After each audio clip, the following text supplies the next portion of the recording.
Are we sitting on a ticking I-9 time bomb or not? I would say that we are.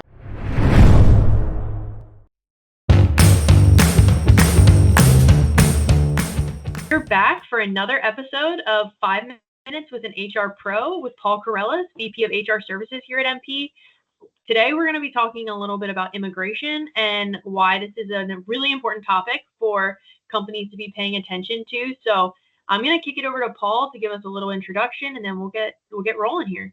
Sure. Thanks, Katie.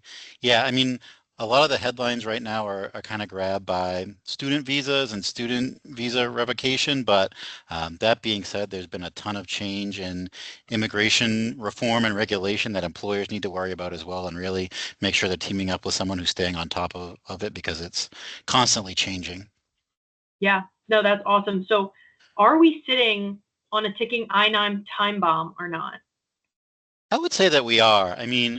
For employers out there who either are uncertain about the compliance on their I-9s, maybe have never audited them or haven't audited them in a while, or, we talk to a lot of businesses who, not maliciously or anything like that, but just have never really taken the time to make sure that they're doing them properly, or maybe they haven't been doing them at all. And that's definitely something you want to be proactive about.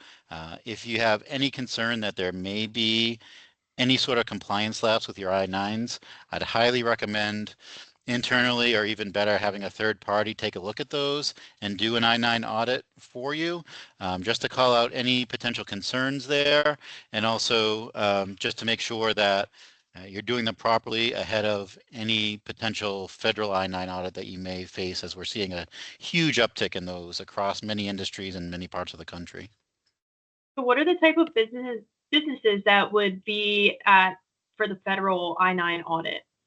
Yeah, so you do tend to see some trends, definitely hospitality, manufacturing, um, businesses that are headquartered or have locations in areas that tend to have a higher immigrant population. We're definitely seeing an uptick there. But really, we're seeing even industries that we wouldn't typically see targeted for I-9 audits having their forms reviewed.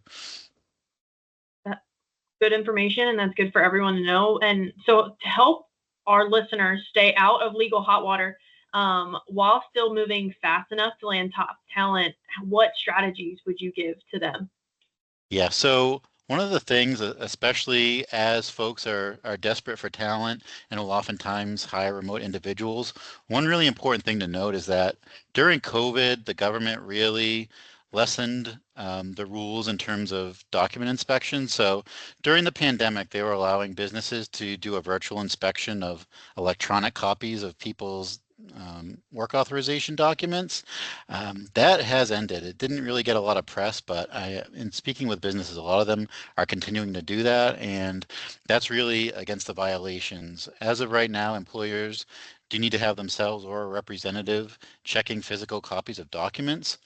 There is, however, one way to continue to get around that. So if an employer is using E-Verify, with some restrictions, they do still have the ability to do some virtual document inspection. So it's one of the reasons to at least consider utilizing E-Verify in addition to having a added level of reassurance that the folks are who they say they are and that they're authorized to work in the United States.